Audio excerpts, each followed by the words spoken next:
మంతా తుఫాన్ ఎఫెక్ట్ తో నల్గొండ జిల్లాలో రైతు కష్టం కన్నీటి పాలైంది. సైక్లోన్ తో నిండా మునిగిన రైతన్న పండించిన పంట నీట మునిగి తడిసి ముద్దైన వరి ధాన్యాన్ని బీజేపీ రాష్ట్ర అధ్యక్షుడు రామచంద్రరావు పరిశీలించారు.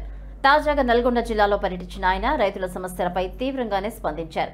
రైతుల కష్టాలను అర్థం చేసుకున్నామని, సాధ్యమైనంత త్వరలో సమస్యలను పరిష్కరిస్తామని హామీ ఇచ్చారు. ఈ పర్యటనలో కిసాన్ మోర్చా జాతీయ అధ్యక్షుడు గోలి మధుసూదన్ రెడ్డి, రాష్ట్ర ఉపాధ్యక్షుడు గంగిడి మనోహర్ రెడ్డి తదితరులు పాల్గొన్నారు.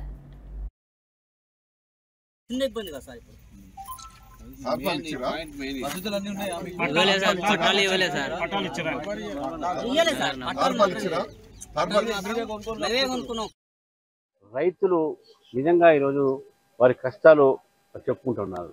ప్రభుత్వం గత ఎన్నికల్లో మొత్తం వాళ్ళు వాగ్దానం చేశారు.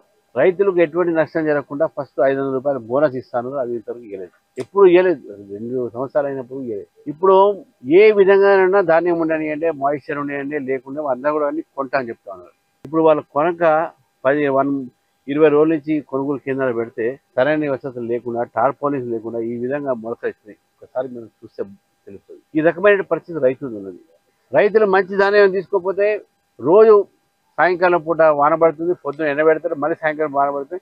మాయిశ్చర్ కొంత అటు ఇటు ఉన్నప్పుడు కూడా రైస్ మిల్లర్స్ దగ్గర బయట పెడితే వాళ్ళు మొత్తం మాయిశ్చర్ ఉన్నది, రేట్ ధర తగ్గింది, లేకుంటే మన వెయిట్ తగ్గింది అని చెప్పేసి రైతుల్ని మోసం చేస్తూ ఉన్నారు. దీంట్లో కొంతమంది నాయకులు, స్థానికంగా ఉన్నటువంటి ప్రభుత్వంలో ఉన్నటువంటి నాయకులు, వాళ్ళందరూ కూడా కొమ్మకి ఉన్నారు రైస్ మిల్లర్స్తోని.